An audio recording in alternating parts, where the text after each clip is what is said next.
Thank you, Tanya, and good morning and welcome to our first ever State of the Region. Great to see as many participants as we have registered for this event today and to hear what's going on in our region. Very important information I think we're going to come across today.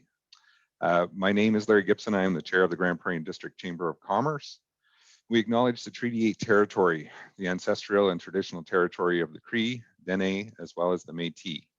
We acknowledge the many First Nations, Métis, and Inuit whose footsteps have marked these lands for generations. We recognize the land as an act of reconciliation and gratitude to those whose territory we reside on or are visiting. This session is being recorded to share later with those who are unable to join us, so you do have the option to turn your camera off. There will be time for questions following our 3 presentations, but if something comes to mind, you can type it in the chat box and we will add it to the list. Please keep your microphone muted to avoid background noise. The Chamber has hosted State of the City and State of the County addresses in the past, but we've always hoped to be able to bring all 3 of our local municipalities together at one time to share their perspectives on our region. The State of the Region will reflect on the area's response to the pandemic, explore the economic and social impacts on our urban and rural communities, and discuss our municipality's vision for the upcoming months while looking forward to the future. We thank Mayor Clayton, Reeves, Beaupre, and Smith, as well as their entire teams for helping to bring the 3 municipalities together today and make this event possible.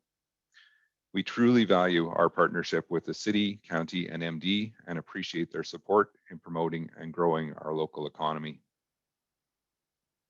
We also thank everyone who has joined us today, including our Member of Parliament for Grande Prairie, Mackenzie, Chris Workington. Give him a virtual clap there. The State of the Region will now begin with addresses delivered by each of our municipal leaders. Our first speaker is Jackie Clayton. Resident of Grande Prairie since 1999, Mayor Clayton was first elected to the City of Grande Prairie Council in 2013, and during her second term as councillor, was appointed as interim mayor this past January. Mayor Clayton holds the distinction of being the first female mayor of the City of Grande Prairie. In addition to her council duties, Mayor Clayton sits on the Grande Prairie Regional Hospital Foundation's Keys to Care capital campaign, the Grande Prairie Regional Tourism Association Board, and public member of the Grande Prairie Storm Board. She's a proud Rotarian and entrepreneur whose professional career has included many roles in the marketing and public relations sectors, as well as the current ownership of the Rocky Mountain Chocolate Factory. Mayor Clayton and her husband Rob have 2 sons, 15-year-old Quentin and 13-year-old Hudson, that participate in numerous sports and activities in the region. Please welcome the Mayor of the City of Grande Prairie, Jackie Clayton.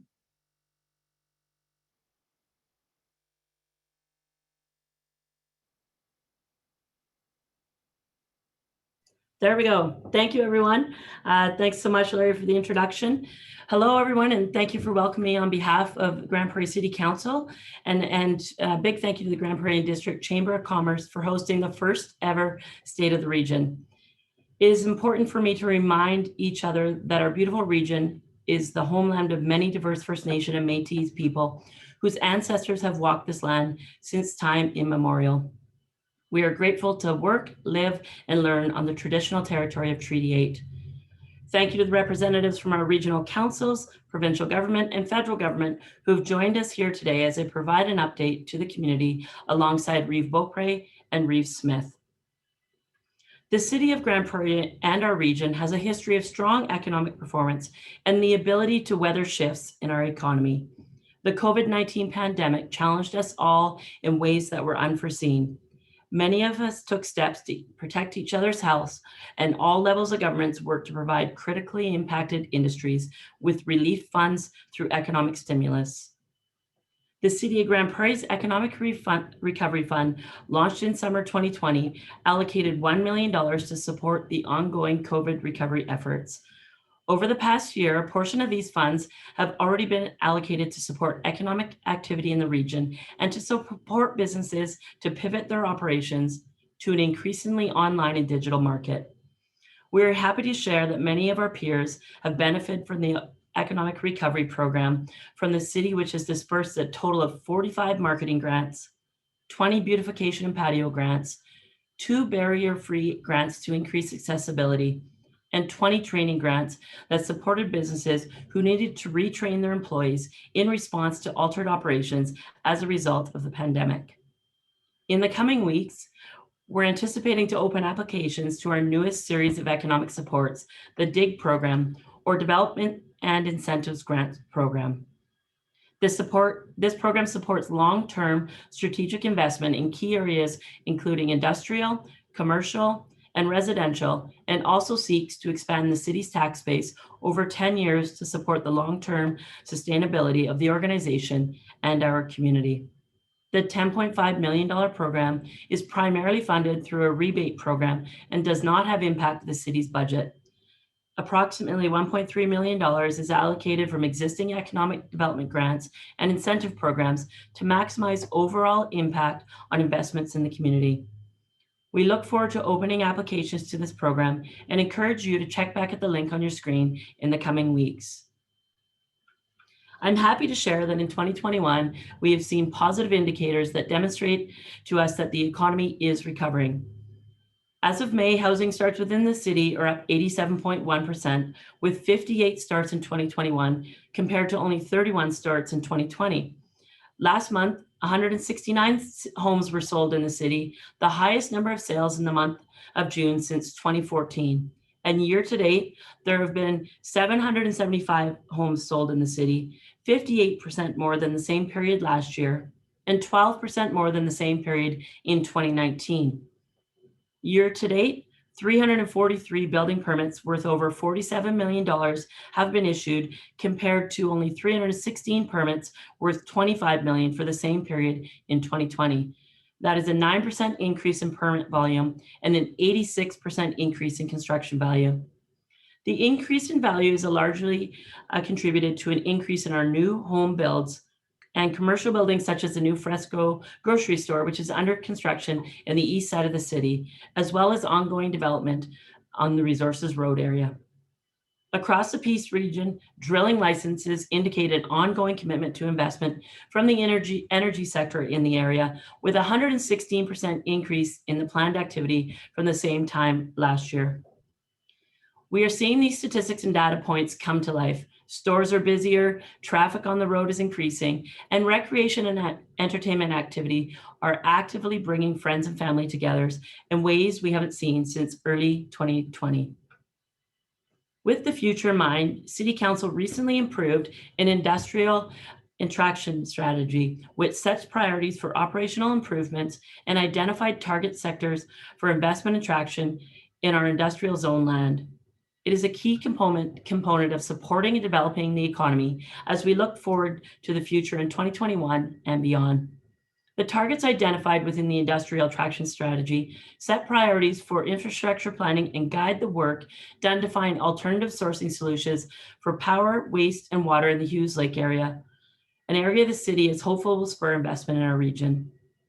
The alternative energy strategy, underway now, is looking at alternative energy solutions such as geothermal, hydrogen, solar, and combined heat and power solutions to determine the most economically viable and environmentally sustainable servicing solutions.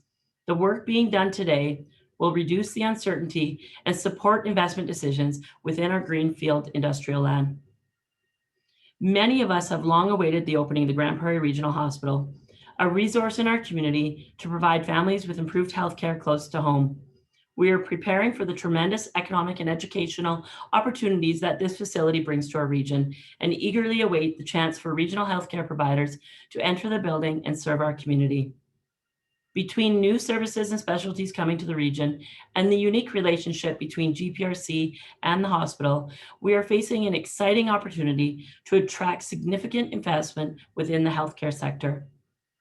Over the next few months, we will be engaging with local and provincial stakeholders to identify gaps for opportunities in the local healthcare and the ecosystem to ensure that we are well positioned to take advantage of this emerging opportunity for investment attraction. The City of Grande Prairie was a proud partner in the labor market needs assessment led by the Grande Prairie and District Chamber of Commerce, alongside with the county and the MD of Greenview, as well as Alberta Immigration and Labor. The intent was to try to understand the data behind our labor force. We hear from businesses that they're having trouble hiring the right people and filling the right skills. This was the first step to quantifying that demand. The next step will be to build out and develop an action plan for building our local labor force through both attraction efforts and skills and training and development. We are very excited that GPRC is coming on board for the next phase. The current City Council is committed to creating a high-functioning,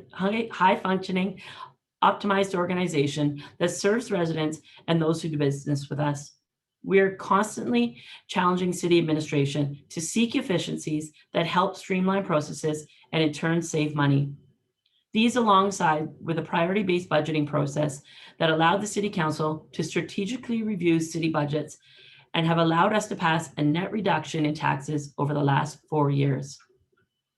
In the light of the COVID-19 pandemic, we also adopted a deferral of tax payments and forgiveness of late fees for tax payments in 2021 as well as 2020 to lending a helping hand to community members hardest hit by the financial shifts caused by the pandemic. 2021 is our biggest capital construction year yet, with many infrastructure projects underway.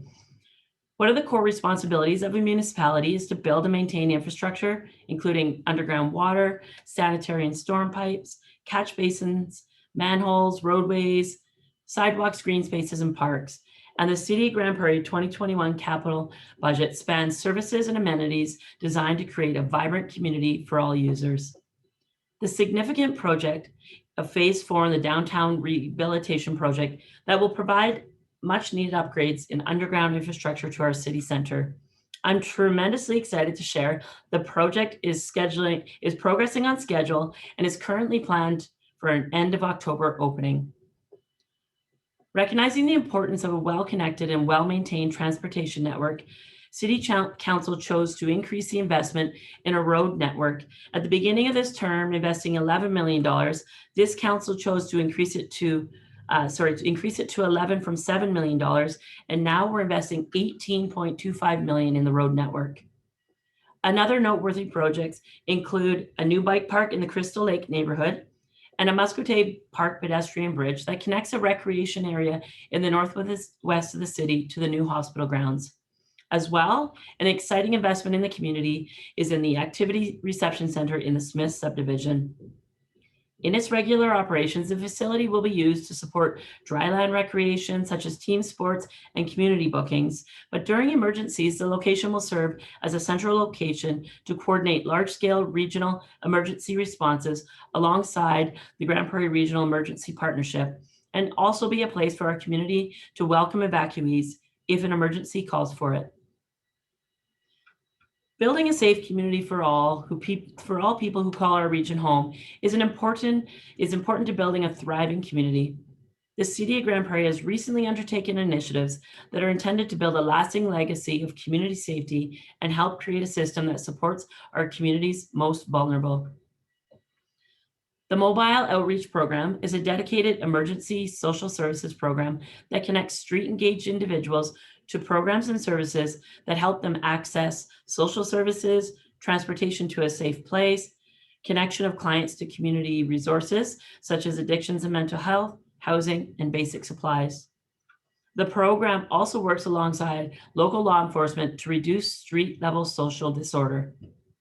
Initiated as a pilot program, there has been great success since fall of 2020, where the program came from. And now from January to March 2021, the program has responded to 1,679 dispatch calls. The program is connected with 321 clients, of which 129 were new connections. The program's also picked up and disposed of 621 needles, transitioned 8 individuals from encampments to necessary services to reduce street engagement, and relocated 13 individuals to their original home communities, as well as dismantling 28 encampments. In a few short months, the program has made a significant and positive impact in Grande Prairie by supporting community members struggling with homelessness, rough sleeping, addiction, and mental health concerns. City Council and I are eager to see the continued work of this program. We are committed to work with the region to help create a community with easy access to social supports for all community members. Launched on June 5th, the Community Compass is a partnership between the City of Grande Prairie, the County of Grande Prairie, and the Community Foundation of Northwestern Alberta that better connects residents to necessary social supports through a digital resource directory called the Help Seekers app. It ties together hundreds of independent services and programs from across the region to a coordinated system that creates the space for residents to more easily navigate community support. The services included in the directory include housing and homelessness, food, domestic violence, mental health and addiction supports, training and education supports, and community and belonging. In addition to these community safety initiatives, a new homelessness strategy for 2021 to 2023 was presented to City Council recently. It is an innovative, action-oriented, and forward-thinking approach to address homelessness in the community by focusing on community partnerships to maximize the impact of services and increase efficiencies for all those involved in caring for the population experiencing homelessness. The strategy allows for a full spectrum delivery of services addressing the root cause of homelessness through personalized prevention and intervention. It empowers Grande Prairie's homeless serving sector to provide care options that meet people where they are at and move people out of homelessness quickly and into housing with appropriate supports based on their own unique circumstances. A key area where combined efforts of the regional municipality is in advocacy. Together, we advocate with all levels of government. We are pleased to be working with our counterparts across the Peace region to provide residents with services that cross municipal boundaries. Some of these projects include Highway 40, the Dinosaur Museum, and the Court of Queen's Bench Justice. For many years, the twinning of Highway 40 was the top advocacy priority for regional municipalities, and we are truly very excited to see the project come to fruition. The city continues to support the county in obtaining ongoing provincial funding for the Dinosaur Museum. Grande Prairie has gone for many years without a sitting Court of Queen's Bench Justice.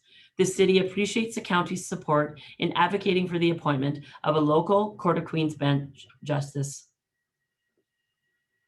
As vaccination rates continue to rise in our community, slowly adjusting to being in person with each other, we know that there's an opportunity for true community connection on the horizon.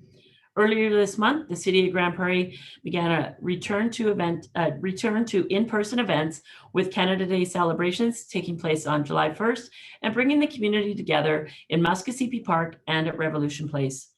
We look forward to more in-person connections through events, recreation, and sport.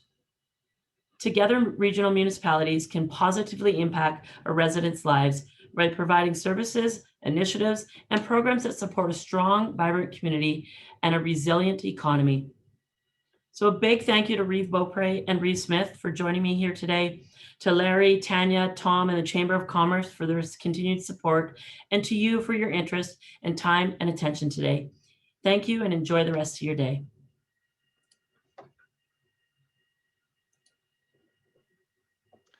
Thank you, Mayor Clayton.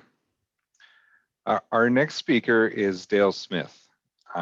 Reeve Smith's background includes hands-on experience in the agricultural industry and a 35-year career in provincial public services as range agrologist for Alberta Sustainable Resources.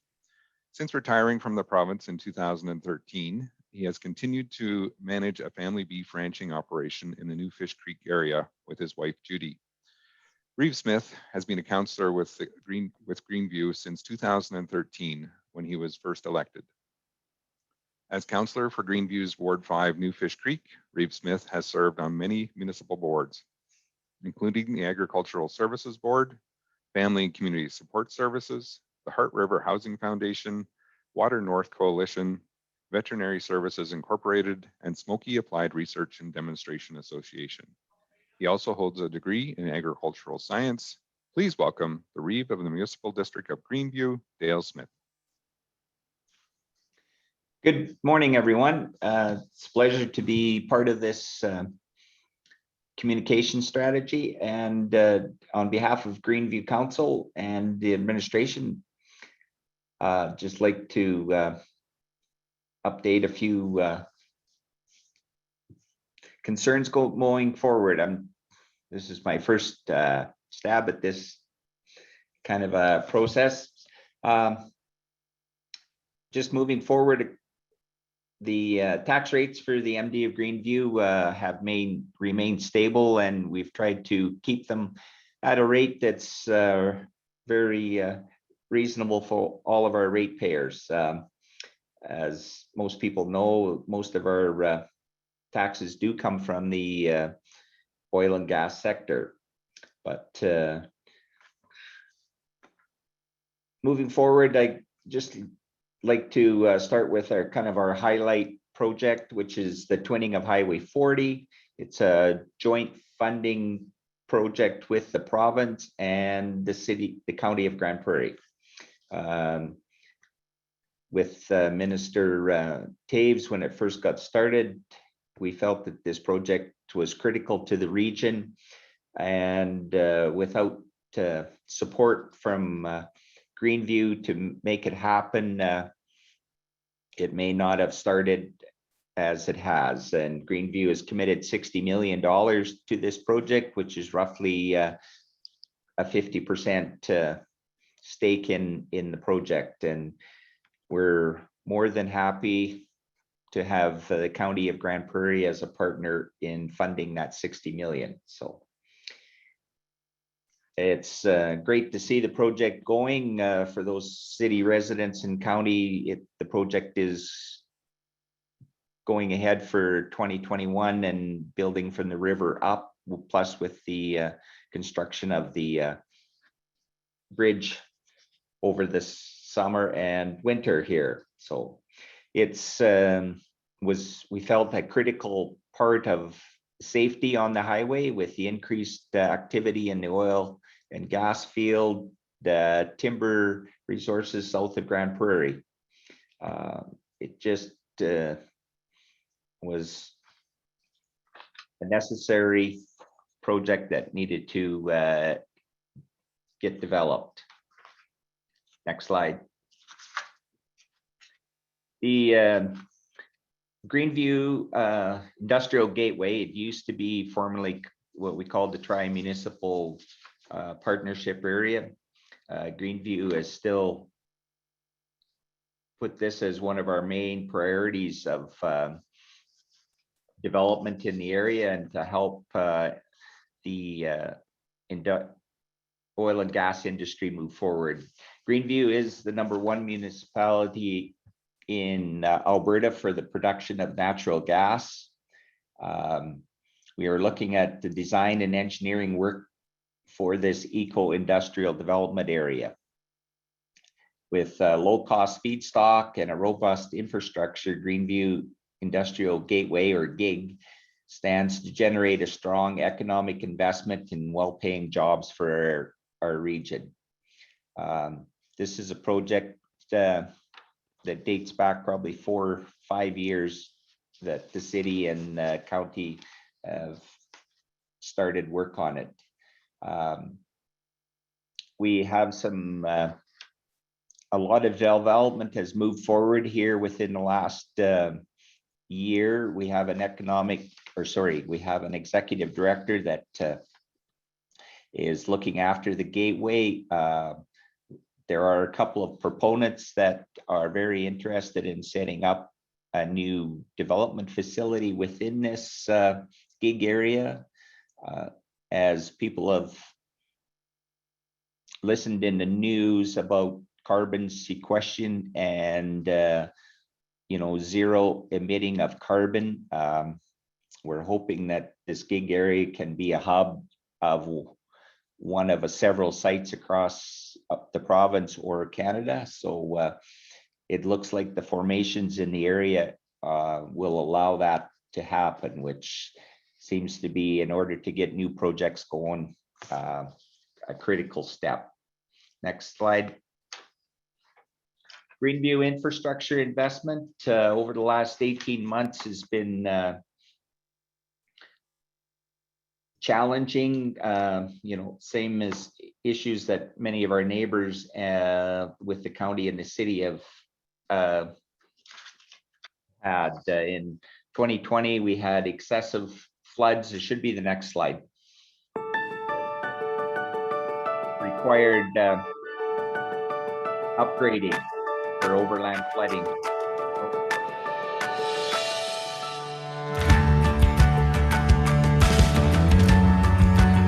The Greenview gateway.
Short clip there. Sorry.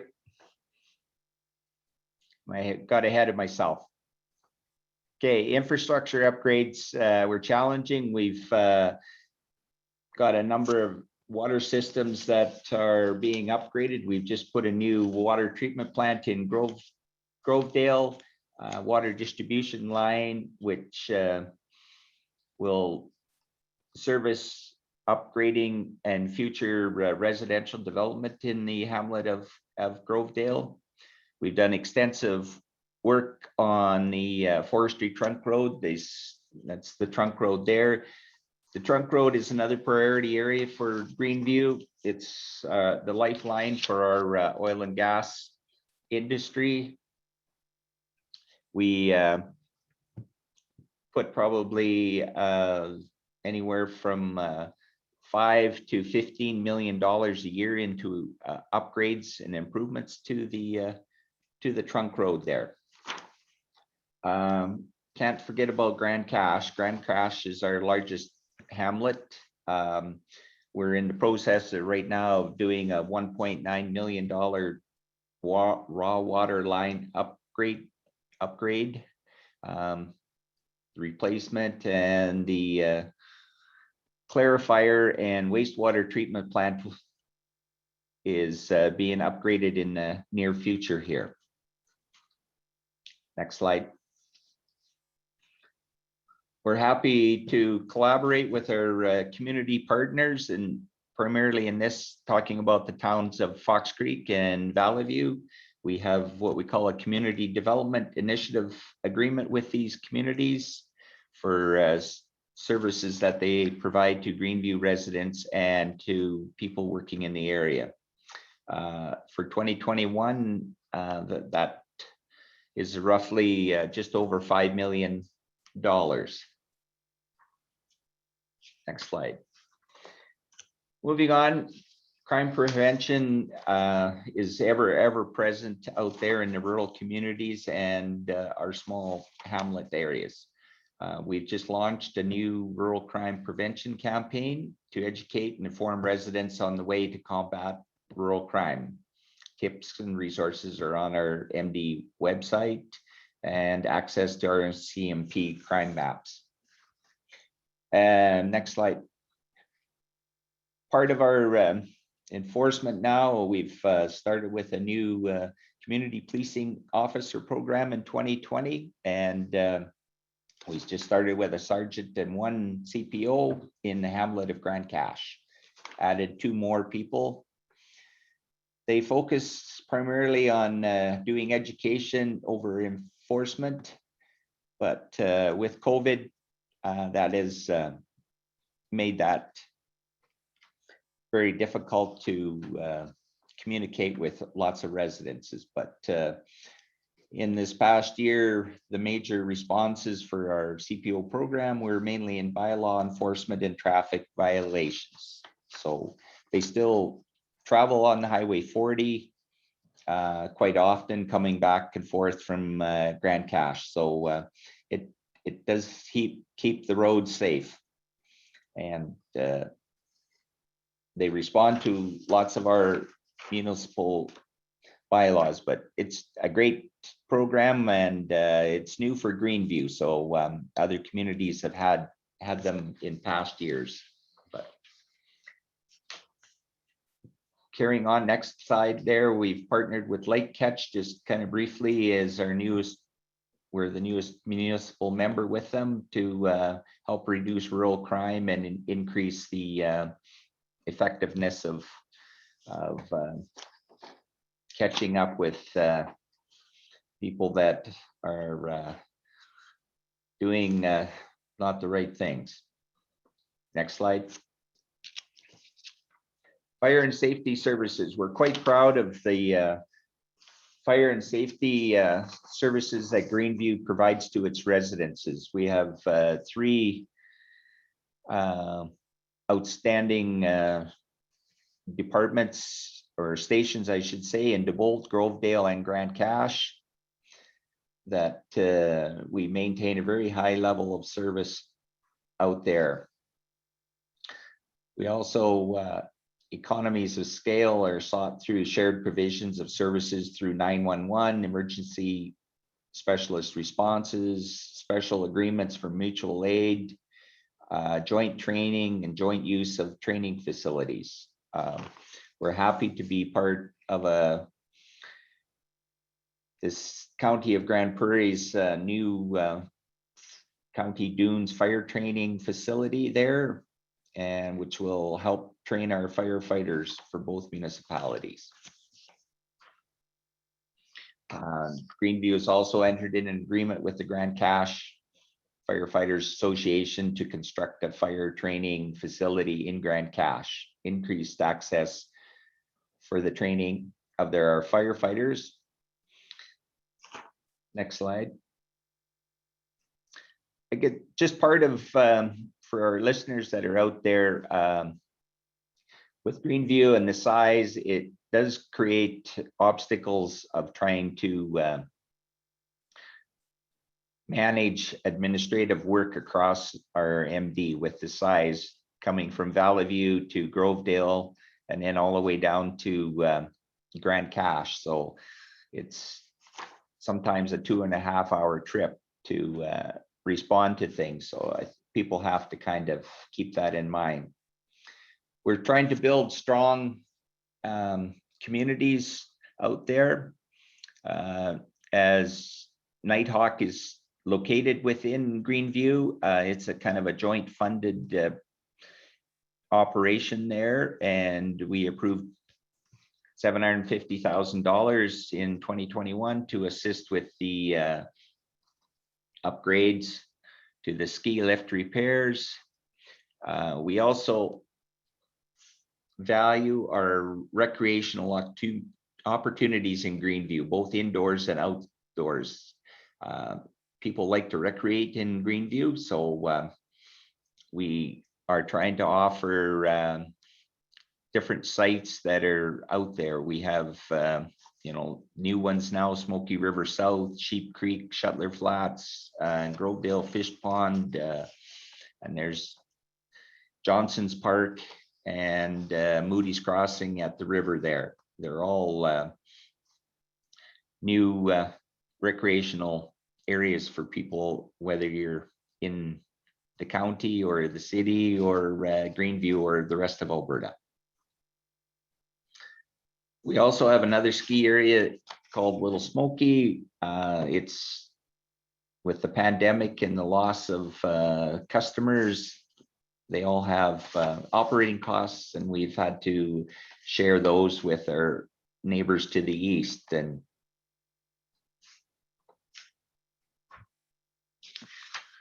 also within our community supports, we put out roughly $7.5 million to community grants, sponsorships, and donations for different events across the north.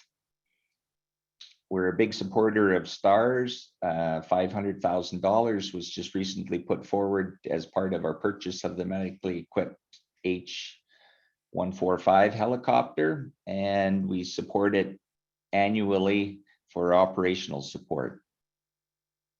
We're a proud member of supporting the Grande Prairie Regional Hospital Foundation to a tune of roughly $800,000 for the Key to Care program.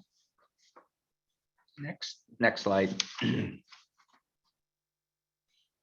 Family and community support services. In the Valley View and Grand Cache area, provide a much needed support to residents throughout this past 18 months of pandemic, assisting in food banks, to apply for COVID grants, conducted 180 AISH related visits, assisted with more than 550 CERB applications. The FCSS home support team delivers a number of essential services to those residences that have qualified for them to their door. And during this isolation period, home support workers called on their clients regularly for mental and physical well-being. Greenview is looking after our housing needs in our various communities, and we are part of 3 housing authorities. So Heart River, Evergreen, and Grand Spirit. Grand Spirit would be the yellowhead and covers Grand Cache. Our contributions for operation are just under $4 million a year. Next slide. So over the past 18 months, it's been a learning about how to do things in different ways to support each other and stay healthy. Despite these challenges, Greenview continued to rise to our occasions and work hard to provide efficient services to ratepayers and stakeholders. Thank you.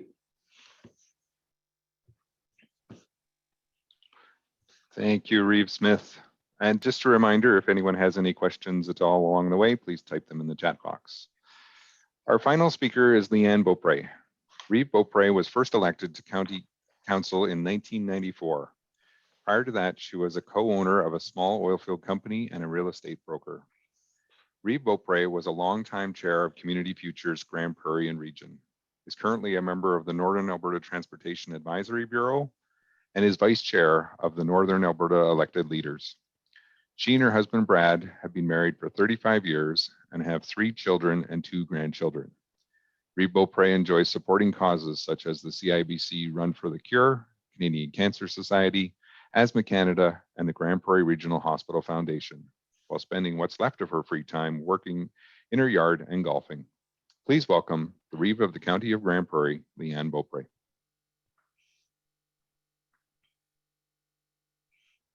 I need to unmute myself. Sorry about that. Well, thank you, Larry, and many thanks to the Chamber for hosting this event and the opportunity to connect safely with everyone. I want to acknowledge that we are all treaty people and that we're meeting on Treaty 8 traditional territory, land that is part of a historic agreement involving mutuality and respect. We acknowledge that the county and area is a traditional meeting ground and home to many First Nations, Métis, and Inuit peoples. And these peoples whose ancestors have walked this land since time immemorial. I'd like to also welcome today all of those that have joined us. Online also is County CAO Julia Whittleton and councillors, my council members as well. And I'm also very proud to be part of this event with Reeve Smith and Mayor Clayton and the city councillors and the MD councillors, as well as Chris Workington, our MP. Coming through this past 16 months of a pandemic, it's good to be here alongside our neighbors. As I speak to you today, there's a common thread of partnership and collaboration. That thread is what helps to create stronger municipalities in a stronger region. And being batting last, you might hear a few of these things being repeated. So leading a municipality requires being prepared, nimble, smart, and compassionate. And during a pandemic, that couldn't be more true. County Council and staff continually pivoted to stay true to our values of balancing community, building, and fiscal responsibility, keeping the safety of residents and staff in mind at all times. I'm very proud of our team. When COVID first became our reality locally, our priority was to make sure we continued to deliver quality services, addressing emergency needs, economic relief measures, and support and protection for residents, businesses, organizations in the county and the region was also a priority. We also looked inward, scrutinizing our operations, looking for internal efficiencies. The county spent $2.2 million on COVID-related expenses, and these costs were covered by a provincial grant. And we sincerely thank our province for their support. Recognizing many ratepayers were experiencing shifts and instabilities in their jobs and businesses, last year, Council reversed a proposed tax increase and extended the deadline to pay the property taxes. We supported community organizations, granting over $6 million to local groups whose operations were impacted by the pandemic, some at risk of closing permanently. We continue to evaluate where the support is needed. This year, we committed to a 0% increase to our municipal tax rate, further support for community groups, and reducing red tape for local restaurants. More than ever during COVID, we saw how resiliency grows from cooperation and partnerships. Together with the city, Greenview, and the Chamber of Commerce and the Grand Prairie Regional Emergency Partnership, we address many of those needs for businesses and vulnerable citizens across the region with a quick and unified response. I saw this kind of collaboration happening all across our communities. People and organizations supporting one another, lifting one another up. The compassion, determination, and the collective commitment to building community during such a challenging time then was extraordinary. But then I wouldn't have expected anything else from the people in our region. A key ingredient contributing to the strength in our region is our diverse economy. But to be successful isn't just about growth. It requires innovation, thinking differently. And as we continue on our path to recovery, there's a lot of optimism. Busy roads reflect a growing economy. And driving west on Highway 43 and west on the Emerson Trail, you can visually see the steady traffic and the impact of the industry on our recovery. Residential and non-residential construction values are on the rise. Lumber prices are strong, and the industry continues to diversify and innovate. To the west, in Huellen, Richardson Pioneer Limited is building a high-throughput grain elevator set to be complete this year. This is a tremendous investment in our region, and with 45,000 metric tons of storage capacity capable of loading 150 cars per day, the facility will have a significant positive impact on the agricultural economy in our area. Oil prices are higher than expected. Drilling rig moves to date are up, already surpassing the total numbers for 2020. The service industry is showing to be much busier than last year, and multi-load moves are on the rise, with permits already surpassing all of 2020. Our local industry members have some of the highest leading environmental practices, of which we should really be proud. Slated to begin operations in 2025, Nautical will use renewable electricity to power and the plant and incorporate carbon capture and storage to produce methanol from natural gas without emissions. This facility will create 3,000 jobs in Alberta, 1,000 locally during construction, and 200 permanent jobs once it is operational. The county sees development as a partnership and takes a hands-on role with business of all sizes to help create an environment where business can grow and thrive. As part of our business retention and expansion program, a survey is underway to identify the needs and future plans of county businesses so we can be more effective and targeted in our planning. We participated in a regional labor market study partnership with the city, Greenview, Chamber of Commerce, the Grand Prairie College, and the Alberta Labor and Immigration, which aims to identify labor market gaps and put a plan in place to create a healthy and balanced market that can support and grow business and attract investment. Responding to study findings, the county received a provincial funding to work with GPRC to offer customer service training to the local workforce. The county is also reviewing our tax rate strategy to ensure our non-residential rates remain competitive. There's a direct link between investment in infrastructure and economic growth. To set the foundation for community resilience and long-term sustainability, the county made strategic investments right through the pandemic. When possible, we leverage partnerships with the province and neighboring municipalities to drive key infrastructure projects. We're committed to transportation networks that keep people safe and goods moving, bringing community together and drive the regional economy. About half of the county's budget is directed to county and regional transportation networks. North of La Glace, we're cost sharing with the province of Alberta to pave Highway 724 north into the Saddle Hills, and twinning and improvements to Highway 40 with the province and Greenview, which is well underway. Once complete, Highway 40 could generate as much as $483.7 million in economic benefit for the region, according to an economic impact study that was conducted. We've also applied for a provincial grant for resource road improvements for the Nautical project. A number of water and wastewater projects are underway across the county to ensure our communities have access to safe, dependable services. The Claremont Regional Lift Station is under construction to meet future needs driven by growth in the hamlet. The project is funded by the county, Aquaterra, and the provincial and federal governments. And we're in conversation with municipalities to the north who share a regional water system to explore future expansions of water wastewater services in the north portion of our county.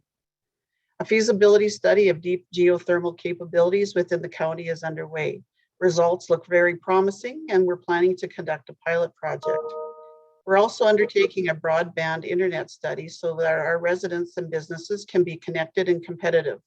All of us experienced firsthand through the pandemic how essential, dependable, and fast internet is for today.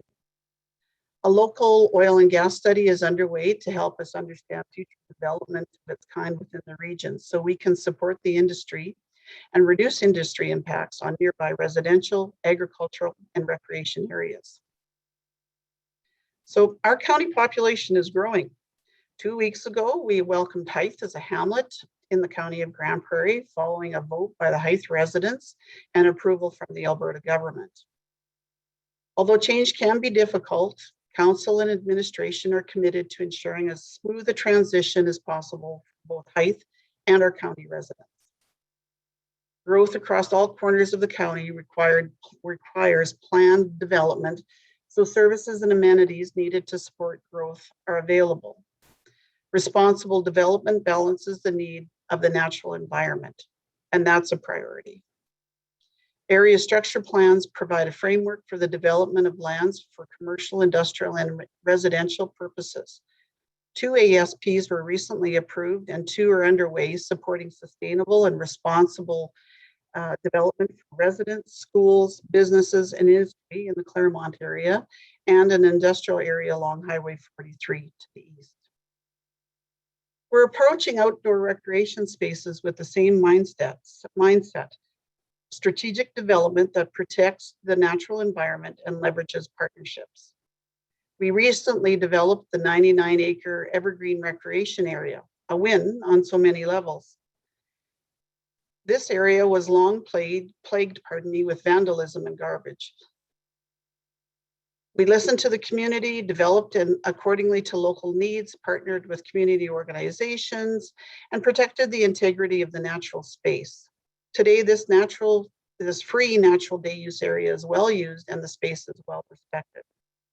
We're currently taking the same approach with planning for the Tamarack Recreation Area south of the city. Protecting the environment is not just related to development, but responding to destruction and damage from natural causes.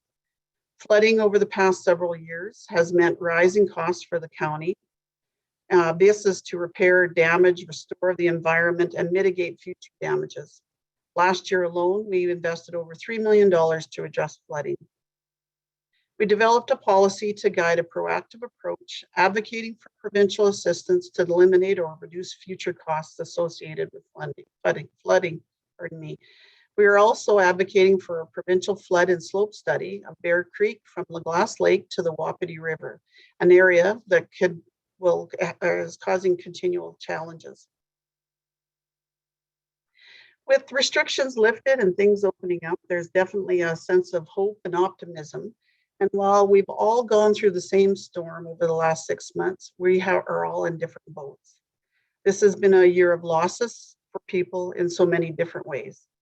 Social issues like poverty, homelessness, food security, and mental health still exist in our communities. And many of these were heightened because of COVID.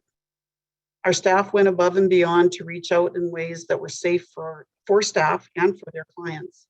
And we continue to look for new ways to tackle these pressing needs. Our new Keep in Touch program will connect volunteers with seniors to help prevent isolation and loneliness, and which was an issue prior to pandemic. The Community Compass is a new joint county, city, and community foundation of Northwest Alberta initiative to help residents more easily access the social supports they need. Community wellness reaches into so many other areas where the county advocates, initiates, and celebrates. It's continuing annual funding to volunteer groups who know their communities best to create recreation and cultural opportunities for all ages and income levels. It's exploring expansion possibilities at the Crosslink County Sportsplex with the City of Grande Prairie and Swan City Football Club. It's celebrating an advocacy win with Beaver Lodge and neighboring communities as the town anticipates a groundbreaking of the Mount View Health Complex in about a year and a half. It's providing funding to assess the development of an innovative specialized medical center proposed for the region that's based on the Mayo Clinic model of care. It's piloting an app to help prevent crime across the county. And it's exploring with the RCMP construction of a detachment in Claremont to address future rural enforcement needs. Through our intermunicipal agreement with Greenview, it's upgrading training facilities and enhancing reciprocal agreements for emergency and technical service. We work closely with our local provincial and federal representatives who have proven to be very effective advocates for us. And we appreciate the province's willingness to partner with us on a number of projects important to this region. We know that there is more that we need and could do, and we need that partnership and the responsiveness of the province to accomplish these. We're advocating for improving processes to expedite attracting investors to the region, support for the Philip J. Currie Dinosaur Museum. Along with the rural municipalities of Alberta, we're seeking legislative changes to address unpaid property taxes from oil and gas industry. And we're calling for a service review to identify improvements needed and to work with the RCMP to address identified gaps rather than create a new provincial police force. And lastly, red tape reduction and easier access to financial supports in municipal dissolutions. Looking forward, I'm optimistic and excited to return to a time when the virus no longer poses a risk. We've adjusted and adapted and learned a lot about being resilient. And I've been very inspired by the kindness and solidarity of the people across the region. I see a future where we aim for progress and sustainability, and that we continue to be compassionate and kind to one another. And I thank you for your time. Thank you, Reeve Beaupre. Now we'll have our question and answer period. We did have some questions pre-submitted, and you're welcome to ask your questions in the chat box. And I am going to turn it over to our CEO of the Chamber of Commerce, Tanya Oliver, to moderate the question period. Awesome. Thanks, Larry. And thank you, everybody, for your wonderful presentations. I apologize, Larry. I don't actually have the pre-submitted questions. So we'll just go to the chat box to start, and then we will get those pre-submitted ones up. There isn't anything currently. Some kudos to the speakers in there. And I'm not sure, did you have anything to kick us off, Larry? I don't actually. Everybody did such a great job. You were so thorough with your presentations. I guess from our side of things, I just want to extend a huge thank you to the municipalities. You all have been amazing partners throughout the years. And, when we had to kick into quick action with the onset of the pandemic and the emergency response, we, just banded together immediately. It was just seamless to put all resources and brains around the table rather than, in silos doing our own thing. So that was very much appreciated. And I know our membership and community really appreciate that as well. So thank you very much for the opportunity as well. There was one pre-submitted question yesterday, and actually it was directed towards myself. So if you wouldn't mind, I'd actually like to answer it if able. That would be great. Thank you, Reeve Beaupre. You bet. Thank you. So the question actually came in, and it was regarding transportation projects and how the County of Grande Prairie chooses which roads that they're going to upgrade and update. And I'd just like to respond to that by saying that the County of Grande Prairie, through governance and policy direction to our administration, has created a transportation network updates and studies. And that transportation study actually identifies which roads are priority for the County of Grande Prairie, and in collaboration with our staff that are on those roads, whether it's doing maintenance or driving them daily, we understand which ones are challenging and which ones need some work done to them. So it may look like we have a bit of a hopscotch approach to some of the improvements that we make, but they are very strategic in placement. Many of those roads are several years old, and were built with the materials of the day and the technology of the day. And they require, not only do they need to be required to be rebuilt, but they also require to be wider to be able to accommodate today's traveling public, and including farm equipment. And so the costs that are associated with a new build and a hard surfacing are substantially more than they were in the past. So as stewards of taxpayers' dollars, we really rely on these transportation master plans, as well as the traffic impact assessments and the information that we receive from our administration about roads that require maintenance, upgrading, and hard surfacing. Thank you so much, Reeve Beaupre. We do have a question in the chat box here for the City of Grande Prairie. What are you planning to do to address the growing number of large empty commercial properties? Thanks for that, Tanya. I can tell you that our economic development team, led by Rebecca Lee, has worked very hard and diligently in outreaching to other opportunities within the community. The City of Grande Prairie currently, as you know, through economic COVID recovery, has been supporting businesses to help them be more successful, whether it's through facade improvements, through patio grants, through retraining of employees. But we also have a number of investment strategies underway, including healthcare, retail, service industries. And so ultimately, our ongoing economic recovery strategy is to fill those places and support business owners and property owners to be able to have the great tenants in place for those large commercial empty spaces. Excellent. Thank you, Mayor Clayton. And if you could maybe expand a little bit on the current health cluster study that's underway, further to that question.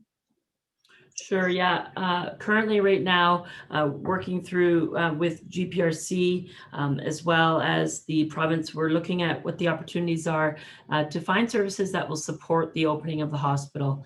Both the city and the county have supported a private group that is looking to bring a Mayo type clinic to the area. We're waiting to hear back that study. We expect to see it. There was a deadline for that group to get their ask into the province, and we're looking forward to seeing back information from them in the near future. Excellent, thank you. Yeah, there's so much potential in our area for the services to accompany the new hospital, and it's great to see the regional efforts to get those underway. We do have a pretty quiet crowd. Was there, okay, here, another one came into me here. Let's see, what is the city planning to do with the land that is annexed from the county? Sure, yeah, absolutely. So through our process of annexation, we received land to the west of town that people may not be aware of. Initially, council worked very hard to create an area structure plan that would be recognize the opportunities that are there, but still support the people, the residents that live in that area. Through that, we've also now the first priority was to complete the ASP, highlight the opportunities that are there, as well as leveraging sort of major investment opportunities through industrial and development growth. Now we're working with our utility partners to identify the service needs and within the annex land that would allow for large scale investments to happen. We're also working to develop an alternative servicing strategy for power and water and sewer, as I mentioned, which is obviously one of the biggest barriers to development within the Hughes Lake, and the cost and the timing of that servicing. So the work being done is hopefully the plan will be to reduce uncertainty and de-risk the investment within the area, make sure that it's cost effective and that it includes sustainable development. We want to lay the foundation for the city to be able to confidently sell the Hughes Lake area nationally and internationally, as well as an immediate opportunity for large scale job creation. Excellent. Thank you so much, Mayor Clayton. Lots of plans for that area. The next question here regarding Grovedale. Is there a plan to fix the Wapiti Hill Highway 666?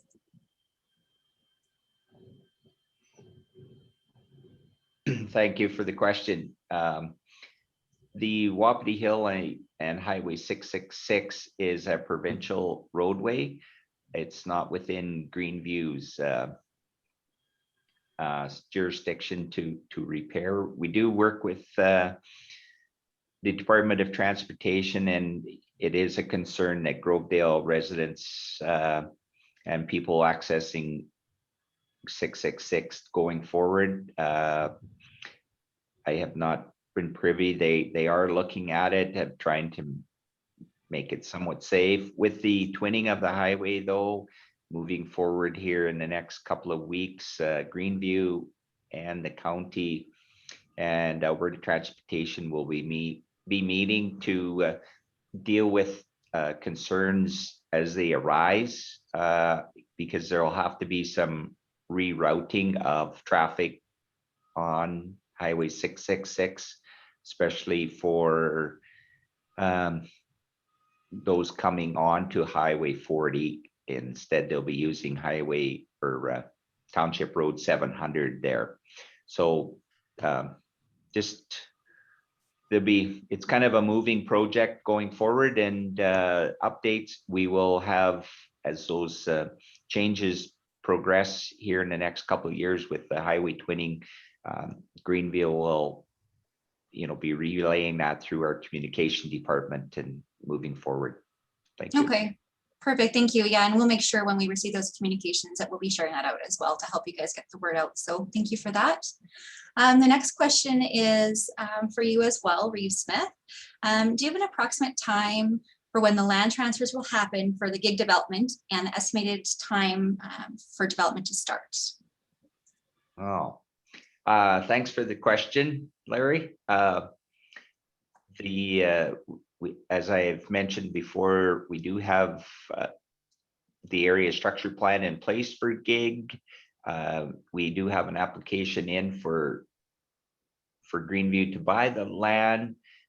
We're still working on the consultation process. That has to be completed first. These steps are all moving along at, for some people, maybe a slower pace, but there is a process that we're following, and we hope to have an announcement hopefully later this year. I guess that's, I think that's a fairly, quick turnaround, really, as I can't really say anything more. Thanks. No, that's fair. Thank you. We are all excited for that to come to fruition. So thank you for the update there. So the next question is regarding Hughes Lake. And will the perimeter of the lake be protected with a no development within 100 to 300 meters policy? Will any industrial runoff wastewater being routed into the lake have to go through a filter system, filter purification system? Thanks for that, Tanya. Yeah, absolutely. The lake and the environments in the area will be taken into consideration through the area structure plans. We've obviously put our guidelines in place, but and we've designed the areas for eco-industrial business parks. Specifics of that aren't, through as we look for servicing strategies, alternative servicing strategies for power and water and sewer. Those things will definitely be taken into consideration. Excellent, thank you. And I did just get a note, MLA Todd Lowen was able to join us. He's on the phone, so he doesn't have any questions. He just wanted to send a shout out and thank everybody for their presentations and send a hello. So we do have time for another couple of questions. We are running to the end of our time.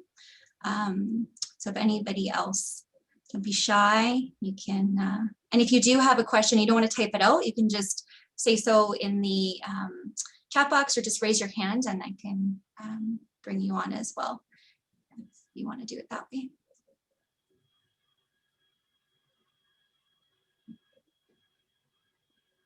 All right. Well, if nobody has anything else, I'll throw it back over to our chair, Larry Gibson, to provide some closing comments. Thank you, Tanya, and thank you everyone for your questions. That's it's really appreciated. And thanks again to Mayor Clayton, Reeves, Beaupre, and Smith for joining us today. And thank you and your councils for your support and leadership for the region. It sounds like we have some exciting things coming ahead of us, and as we grow, and it's good to see those numbers. And I echo some of the comments around the optimism as being the economic driver of the province and potentially the country. So, and thank you to everyone who participated here today. Great to see the numbers and the involvement and people coming out. Great to see that. Thank you so much for joining us. And we hope to see as many of you as possible at our Chamber Member Golf Classic presented by Hub International on August 17th at the Dunes Golf and Winter Club. Registration and sponsorship options are available on our website, grandprairiechamber.com. So if you're interested, please go there, and we'd love to see as many of you out there as this will be one of our first in-person events for quite some time. So looking forward to that. And thank you all again for coming out today. Have a great rest of your day and week, and please try and stay cool out there. It's going to be a warm one today. Thank you again, and have a great day.